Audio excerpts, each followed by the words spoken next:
और तब सत्संग में बैठे, तब याद हो जाएगा, सारी बातें याद हो जाएगी आपको।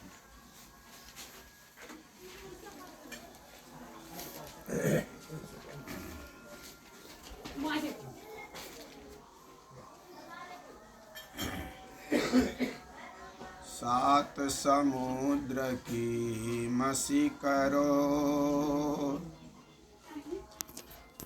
लेखन सब बन राई,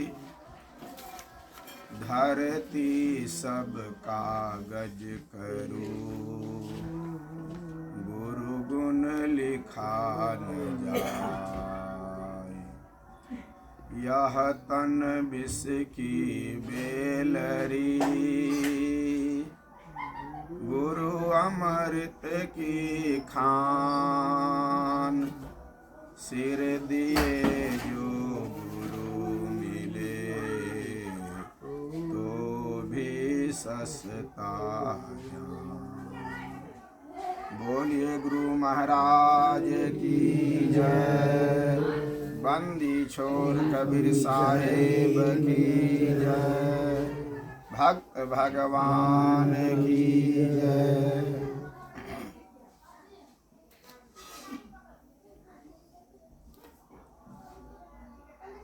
एक बहुत बड़ा राज्य था। उस राज्य का राजा बहुत ही ईमानदार, कर्मठ और प्रजा पालक था। हमेशा प्रजा की सेवा में लगे रहते थे, चाहे वर्षा हो, कड़ी धूप हो, ठंडे की सिकुड़ती हुई रात हो। प्रजा जो ही राजा को याद करते थे, तुरंत अपने दल बल के साथ, अपनी सेना के साथ याद करने वालों को सहायता के लिए अपने कोष से धन दौलत लेकर के पहुंच जाते थे। उनकी क्या चीज़ की आवश्यकता है, कैसी आवश्यकता है, इस जानकारी लेते थे अगल बगल वालों से। पूछते थे राजा कि इसको क्या दुख है, क्या परेशानी है, क्यों इतने इसका मन में जो है व्यथा है, कारण क्या है। लोग कहते थे, उस बात को राजा बड़े ही गौर से सुनते थे और उसको मदद करते थे। कोई भी प्रजा अपनी दुख की बात या आवश्यकता की बात सुनाते थे, तुरंत उसकी आवश्यकता राजा पूर्ति करते थे।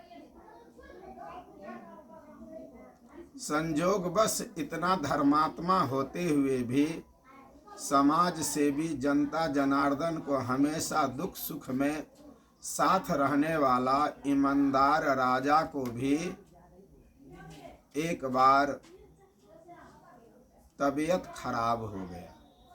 तबीयत इतना खराब हुआ कि डॉक्टरों ने कहा कि तुम कुछ ही दिनों के बाद इस संसार से सदा के लिए विदा ले लोगे। राजा की चिंता बढ़ी कि अभी हमारा जो नादान लड़का है, जिसको मैं कुछ ही वर्षों के बाद शिक्षित हो जाने के बाद सारा संस्कार अपना गुण यदि उसमें भर जाता तो मैं उसको राजा बनाता, लेकिन पता नहीं हमारे जीवन काल में हमारा लड़का गद्दी पर बैठेगा या हमारे मरने के बाद, ये मैं नहीं जानता। अचानक राजा की इतनी तबीयत खराब हुई कि राजा मंत्री को आदेश दिया कि राज्य भर के जो जो अच्छे डॉक्टर हैं, अच्छे वैद्य हैं, जिसको काफ़ी अनुभव है, ऐसे राजा को इलाज के लिए डॉक्टर की आवश्यकता है। ऐसा तुम कहोगे तो तुम्हारे साथ वह हकीम आ जाएगा। बहुत दिनों तक, कई महीनों तक इलाज चला। संजोगवश राजा का इलाज ठीक नहीं हुआ। एक दिन राजा कहीं जा रहा था तो संत की मर्यादा को रखते हुए उन्होंने विचार किया, संतों को अपने दरवाजा पर बजाना शोभा नहीं देता। यदि मैं खुद चल करके जाता हूं तो संत भी खुश होगा और कहेगा कि राजा होकर के भी हमारे आश्रम पर आया है। इसलिए राजा अपने दल बल, मंत्री, सिपाही और नए जो युवराज घोषित करने वाले थे उसको साथ लेकर के रथ पर सवार हुआ और आश्रम के निकट जब पहुंचा तो वह रथ से नीचे उतरा। सोचा कि महाराज, संत के पास रथ पर सवार होकर के जाना उचित नहीं होगा, ये संतों की मर्यादा के खिलाफ होगा। यदि मैं संतों को दर्शन के लिए जाता हूँ, कुछ उससे गुजारिश करूँगा तो पैदल ही जाऊँगा तो अच्छा होगा। राजा इतना महान होकर के भी वह पैदल चलना प्रारंभ किया। कुछ ही देर के बाद आश्रम में प्रवेश किया। महात्मा जी बैठा हुआ था आश्रम में। राजा को देखा तो कहा कि आओ राजा, आओ, बैठो बैठो, क्या कहो, क्या समाचार है, आओ बैठो, जल पियो, कहो कैसे आना हुआ। जल इत्यादि जब पी लिया राजा तो मत्था टेका। कहा कि राजा होकर के तुम मत्था टेकते हो, एक फकीर के चरण में क्या बात है? अरे नहीं भी टेकोगे, तुम कह दोगे तो हम समझ लेंगे ना। कहा कि नहीं महाराज, मैं डिसिप्लिन जानता हूं। महात्मा राजा से बड़ा होता है, इसलिए हमारा जो संस्कार मिला है, हमारी जो शिक्षा मिली है, वह संस्कार और शिक्षा ये दोनों कहते हैं कि कहीं भी जाओ तो संतों के चरणों में मत्था टेको। मत्था टेकने के बाद महात्मा जी कहा कि कहो राजा, कैसे आना हुआ?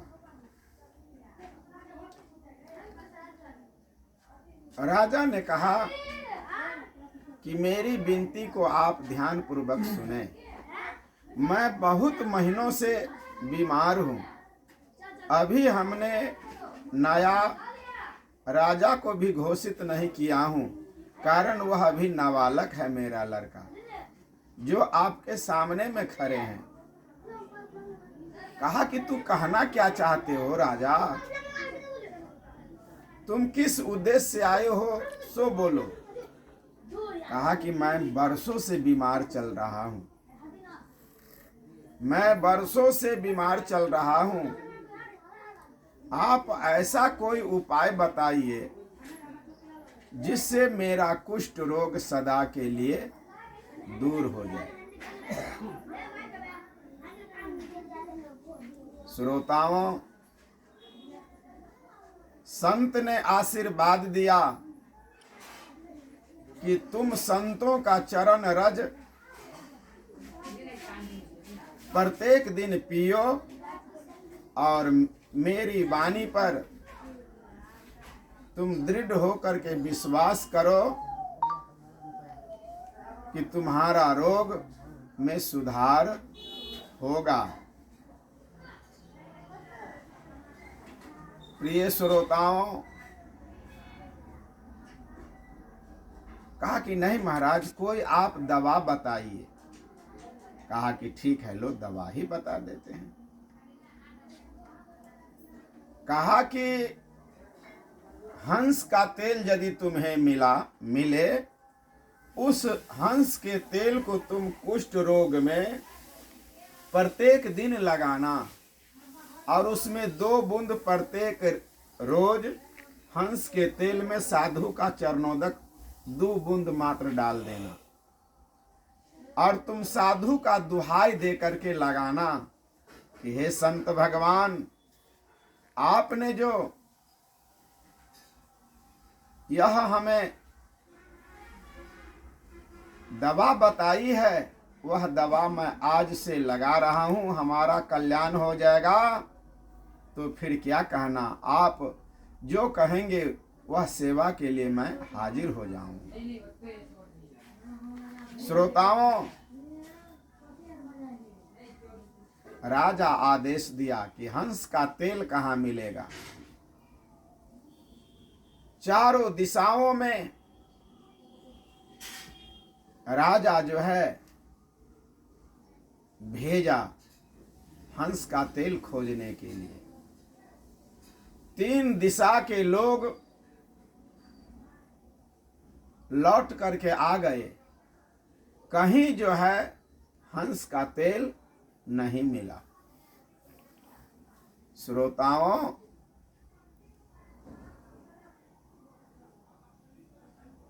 जो उत्तर की दिशा में चला था, एक तालाब में 2 हंसों को चरते हुए देखा।